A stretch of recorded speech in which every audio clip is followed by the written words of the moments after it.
lower than this time in 2024. According to research shared with I-Team investigator Scott Taylor, each murder cost taxpayers in the district somewhere around $1.5 million, and that doesn't count the cost to victims' families. Scott is here joining us with the price of murder in the district. Scott? Yeah, I want you to take a look at these numbers. They cost taxpayers in Washington, D.C. every time someone is murdered. You got crime scene cost, hospital expenses, and how much it costs to lock up a killer. When someone is shot and survives, the price tag still climbs to almost $800,000. Gun violence in Washington, D.C. is expensive. The D.C. Justice Lab says it costs the city in the neighborhood of $2 billion every year. It costs Sieta Strouder's 12-year-old daughter her dad. He was gunned down in Ward 8 on 6th Street Southeast, lost his life to gun violence. That was 11 years ago.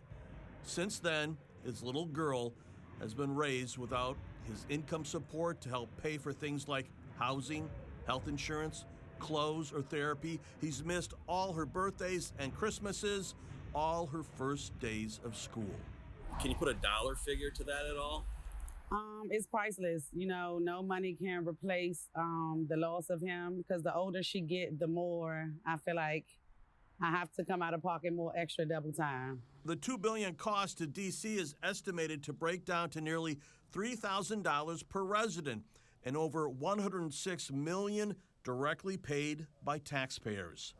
Peace for D.C., a nonprofit dedicated to ending gun violence in the district, commissioned a report by the National Institute for Criminal Justice Reform to isolate the direct cost of murder in the district.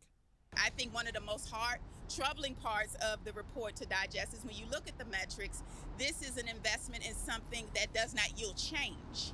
We're investing in the wrong end of the continuum. The numbers are shocking. Every homicide costs taxpayers $1.5 million, each individual homicide.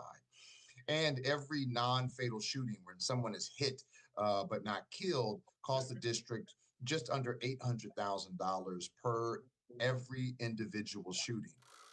The money starts adding up at the crime scene. $7 grand for first responders and $2,500 for cleanup, which adds up to just over $9,000. If the shooting victim lasts long enough to get to the hospital for emergency surgery for a gunshot wound, $87,000. After that, the coroner and victim support services for survivors and families show up for almost $70,000. And then there's the cost of solving the crime.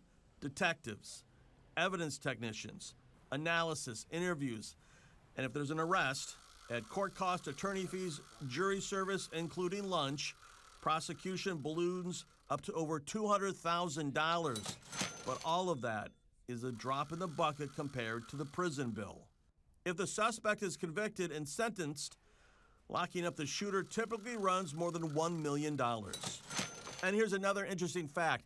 If the suspect is executed or gets a mandatory life sentence, lost sales and tax revenue for both the victim and the convicted killer over a lifetime averages almost $90,000. Obviously, we have loved ones who are significantly impacted by the horrible tragedies of gun violence, but we have every resident who is paying for it. Experts tell me if we can see another 20% reduction in murders and shootings, it could save residents of D.C. $180 million a year. Oh my. For the I-Team, Scott Taylor, 7 News.